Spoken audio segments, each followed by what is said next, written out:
Karale sir भाषा लय भारी वाटते मला त्यांची. आक्रमक बोलतात, लढतात आणि भ्रष्टाचार झाला तर तुमच्या बरोबर ते प्रामाणिकपणे तिथे राहतात. काल परवा वर्ध्यामध्ये मोठं आंदोलन अशा पद्धतीचे एमपीएससी विद्यार्थ्यांच्या पाठिंब्यासाठी आणि टीईटी परीक्षाचा पेपर जो फुटला यासाठी कराळे सर तिथं विद्यार्थ्यांबरोबर उतरले होते. त्यांचं मी मनापासून छत्रपती संभाजीनगरच्या या सर्व विद्यार्थ्यांच्या वतीने या ठिकाणी आभार व्यक्त करतो.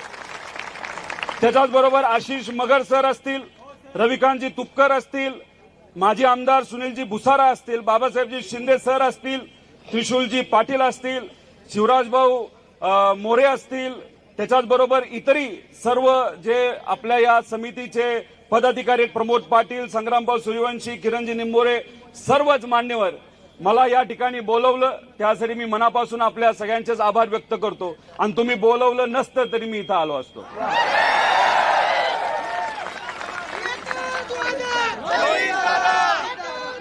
या छत्रपती संभाजीनगर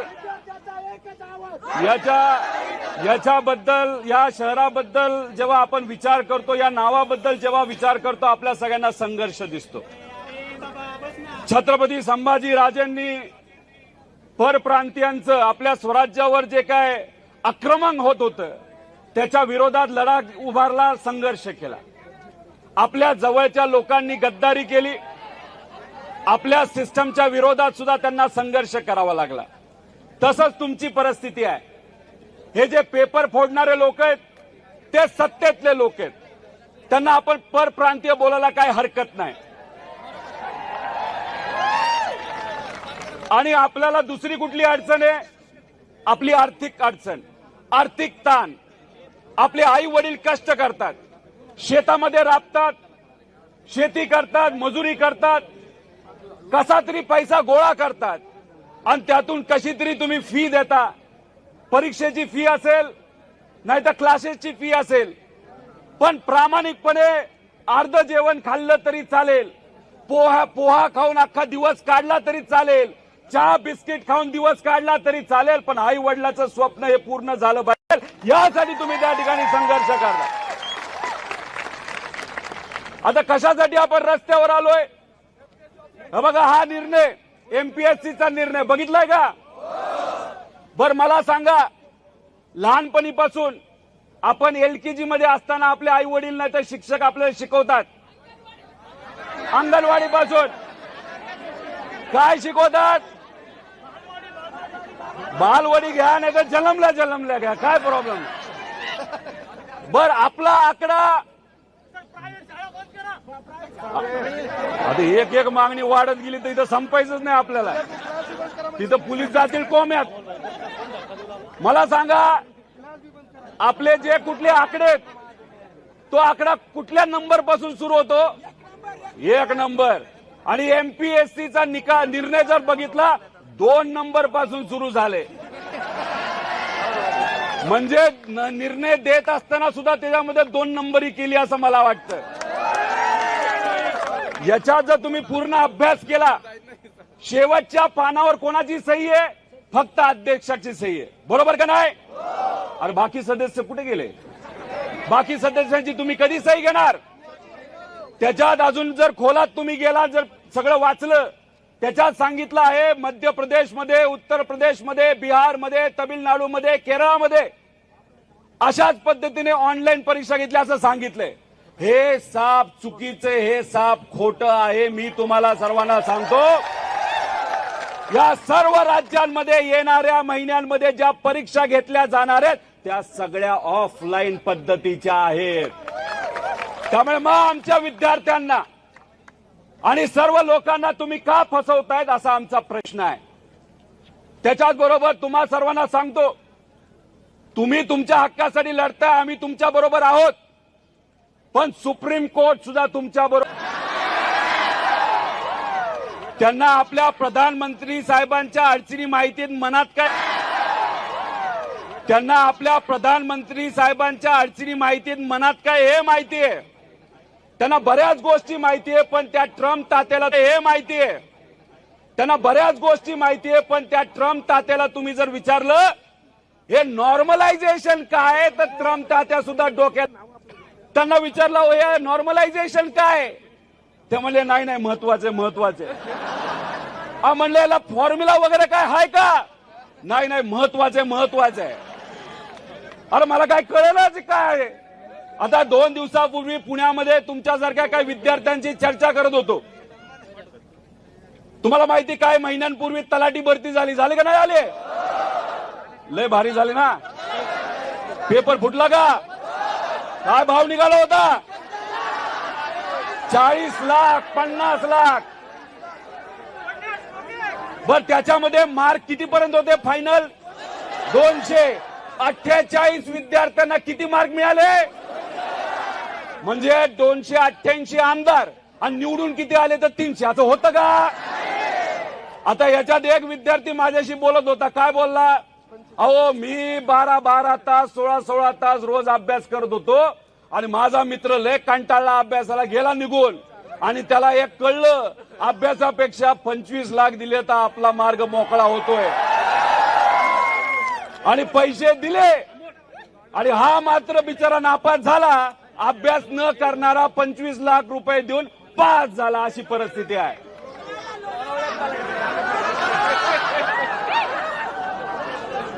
हे का ठेवलं गेलंय तुम्हाला सांगतो नॉर्मलायझेशन त्याच्यामध्ये आपल्याला कन्फ्युजन व्हावं तुम्ही जर बघितलं असेल एक मुलगा मला बोलला मी अभ्यास करायचो कितीतरी तास मी तिथं लायब्ररीमध्ये बसायचो मला मार्क पडले 92 आणि नॉर्मलायझेशनली ते झाले 110 आणि माझा भाऊ पुस्तक सुद्धा उघडत नव्हता तो बसायचा दुकानावर आणि वेळ आहे म्हणून दिली परीक्षा त्याला मिळाले 80 आणि नॉर्मलायझेशनच्या नंतर तो गेला 160च्या पुढे काय जेव्हा तुम्ही ओएमआरच म्हणतात ना त्या परीक्षेमध्ये ब्लॅक अँड व्हाईट असतं सगळं बरोबर का नाही त्याच्यात कुणी गंडवागंडवी करू शकतं का गेल्या 25 वर्षामध्ये एमपीएससीचा एक तरी पेपर फुटलाय का आणि मग तशा पद्धतीने त्या ठिकाणी जर तुमच्यावर अन्याय झाला तर तुम्ही तुमचा कागद आन्सर शीट घेऊन कोर्टामध्ये जाऊ शकता आयोगामध्ये जाऊ शकता जाता का नाही जाऊ शकत पण मग काय त्याला पर्याय काढून यांनी नॉर्मलायझेशनचं एक मोठं काहीतरी कॉन्सेप्ट आणले आणि मग त्याच्या मागे लपून ज्या लोकांकडनं पैसे आलेत ज्या लोक आपल्या विचाराचे आहेत अशा लोकांना आत घेतलं जातं आणि दाखवलं जातं की नॉर्मलायझेशन झाल्यामुळे त्यांना जास्त मार्क पडले अन्यायकारक आहे का नाही सांगा मला तुम्ही सांगा जर पैसे देऊन एखादा अधिकारी माणूस झाला तर उद्या एखादा गरीब शेतकरी मजूर सामान्य व्यक्ती त्या अधिकाऱ्याकडे गेला फुकटात सेवा देणार आहे का पैसे घेणार का नाही घेणार मग हे फक्त विद्यार्थ्यांची लढाई नसून सिस्टम मध्ये पैसे देऊन जे कोणी अधिकारी होतात त्यांच्या विरोधातली ही लढाई आहे त्यासाठी ही लढाई अतिशय महत्वाची आहे तुम्ही बघत असाल एका आमदाराची किंमत किती एका किंमत किती बर एवढे पैसे तुमच्याकडे आहेत ना तुमच्याकडे नाही हो सरकारकडे आहेत नेत्यांकडे आहेत मग आमच्या विद्यार्थ्यांकडनं 1000 रुपये घेण्याचं कारण काय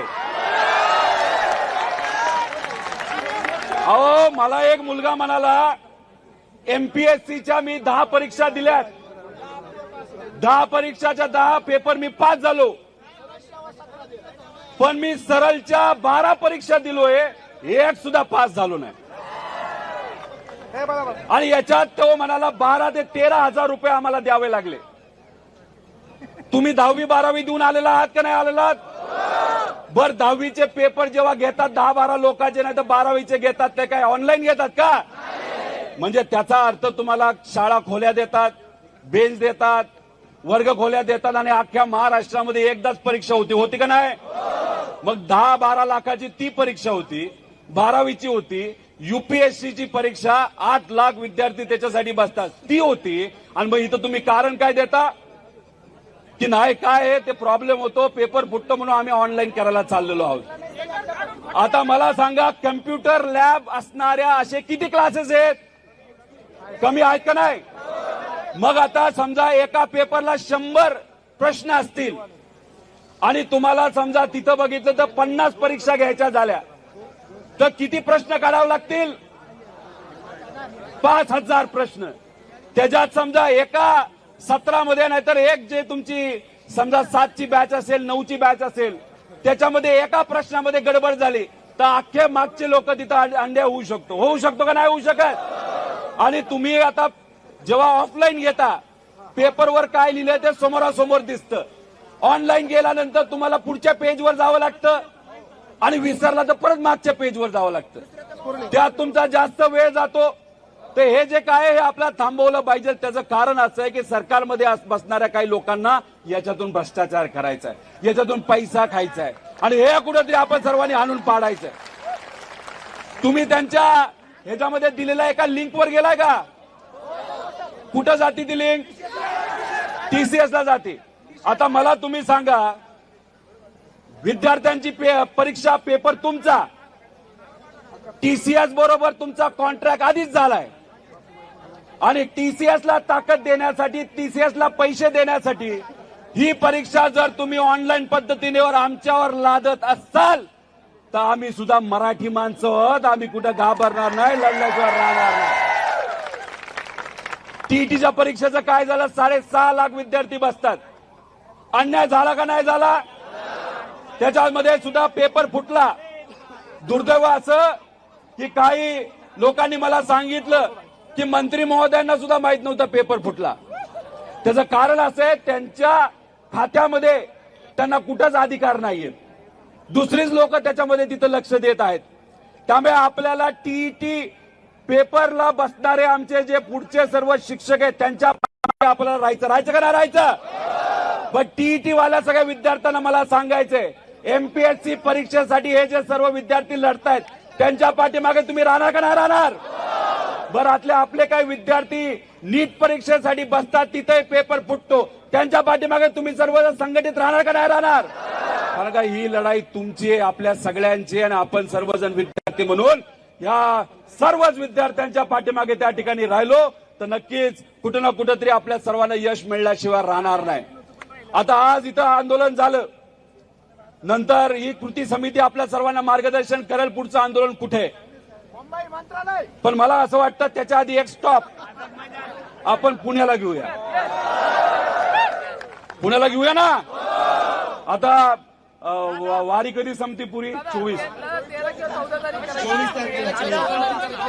12ला पेपर आहे. 12ला हा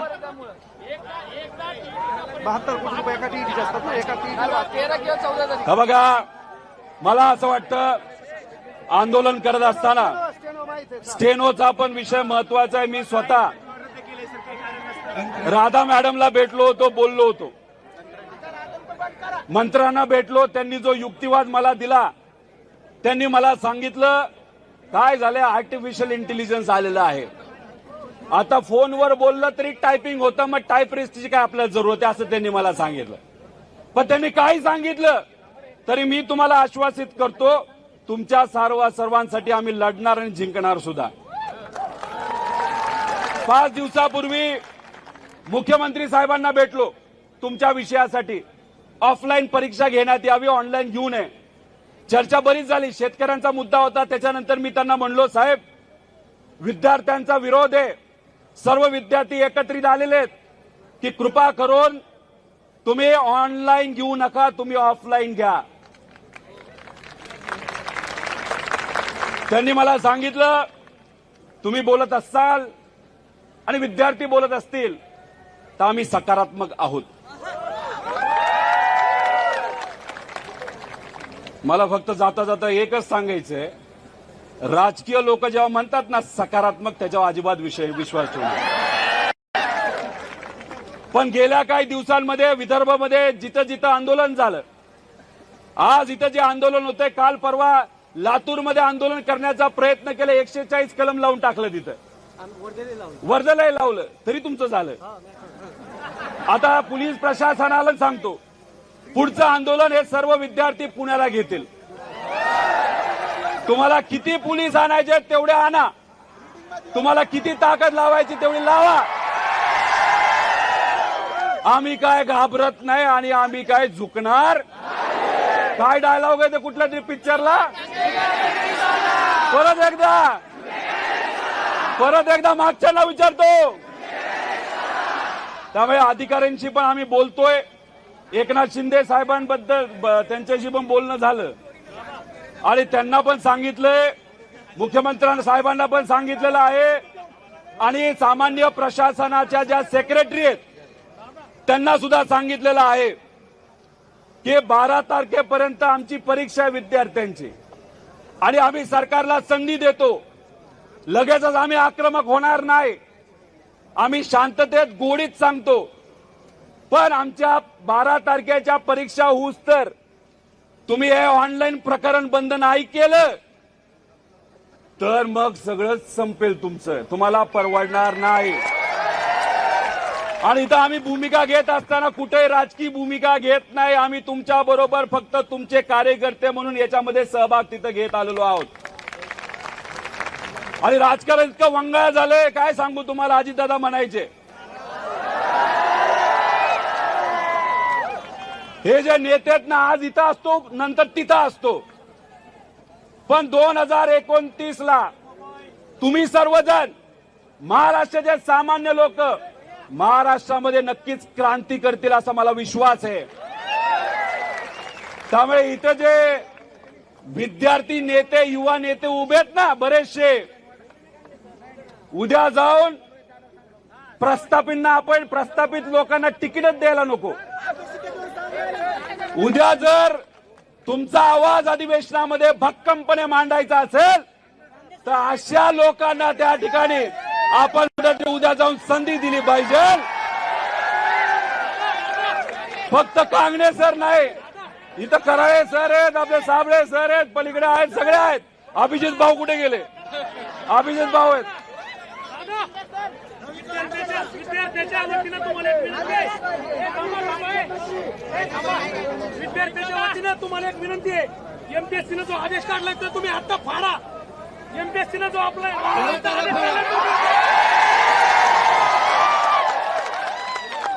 बघा, एमपीएससी कोणाच्या तरी सांगण्यावरनं दुर्दैवाने त्या ठिकाणी चालते.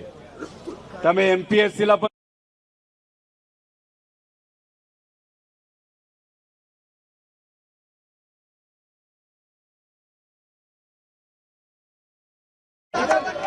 कारण का वन रक्षक सगळेच रे बाबा, सगळेच. त्यामुळे तुम्ही बघा, हे असंच ऑनलाईन काहीतरी करायला गेले. पोलीस भरतीची लोक इथे आहेत. SRPFचा एक पेपर फुटला होता माहिती ना. हे कुठला तरी क्लास कुठला काढला काय माहित. 75 सगळे क्वेश्चन, 85% सगळे तिकडचेच प्रश्न. काय असेल ते तो फुटला. तलाठी फुटला. आता पुणे महानगरपालिकेचा जेईचा पेपर फुटला. अरे किती म्हणजे काय झाले. हे सरकारच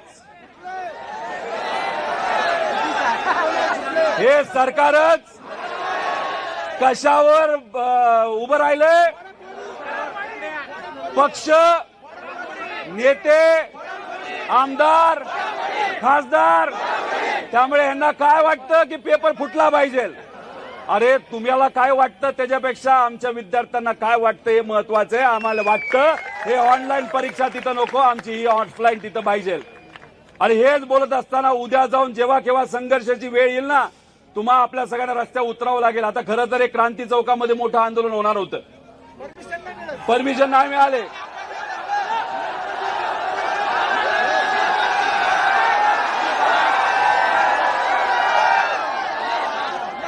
थांबा ना. काँग्रेस सरांनी काय सांगितले. ये तो झाकी काय, ये तो झाकी है, ये तो झाकी है. कारण का 12 तारखेला तुमचा पेपर आहे.